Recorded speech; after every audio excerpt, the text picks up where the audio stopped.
In medieval Europe, adultery wasn't just a private betrayal.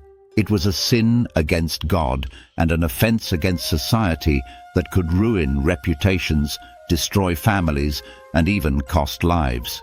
This deeply religious era viewed cheating on one's partner as a moral and social transgression, punishable by humiliation, physical harm, or even death.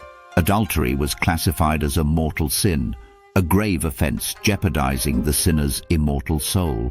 Rooted in the Ten Commandments, it was seen as a violation of God's law and the sacred bond of marriage, which mirrored Christ's relationship with the Church. A wife's infidelity was often treated more severely than a husband's, as it cast doubt on lineage and inheritance. Women's chastity and loyalty were closely tied to their societal value, while men were sometimes judged less harshly if their actions didn't threaten the family line. Regardless of gender, public exposure of adultery brought shame and harsh consequences. Punishments for adultery varied widely depending on location, class, and circumstances. The Church often imposed penances such as fasting, prayer, or public acts of repentance. Public humiliation was common. Offenders might be paraded through town or placed in the stocks to face scorn.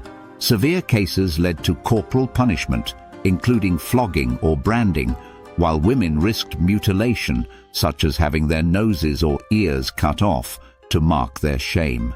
In extreme instances, adultery was punishable by death, though this was less frequent and often influenced by the offender's social standing.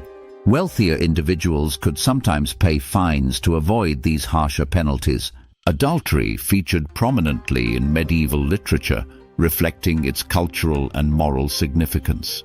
Tragic tales like that of Lancelot and Queen Guinevere in Arthurian romances illustrated the destructive consequences of infidelity, serving as cautionary lessons for audiences of the time. For medieval society, adultery was more than a personal failing. It was a threat to the moral and social fabric. Its punishments, whether public shaming or physical harm, were designed to deter sin and preserve order.